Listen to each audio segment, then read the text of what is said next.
আরে রাহুল যে, কেমন আছিস? আরে দাদা, কেমন আছো? আমি তো ভালোই আছি। তা তুই কি করছিস এখন?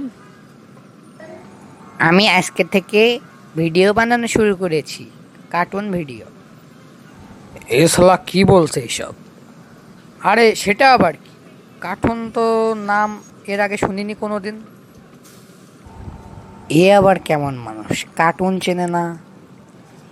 কাকা, কার্টুন হলো একটা জিনিস যেটা তুমি ইন্টারনেটে দেখতে পাবে। আজকে আমরা যে কথোপকথনটা করলাম না, এটা আমি ওই ইন্টারনেটে ছাড়বো, এই কার্টুনটা বানিয়ে।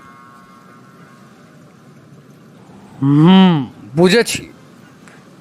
এটা তুই কার কাছ থেকে শিখলি? আচ্ছা যা, বাদ দে, যা বাসায় যা। আর সবাইকে আমি জানিয়ে রাখি, এটা আমার প্রথম ভিডিও, বুঝেছো? সবাই লাইক করে দিও আর চ্যানেলটিকে সাবস্ক্রাইব করে দিও। ধন্যবাদ।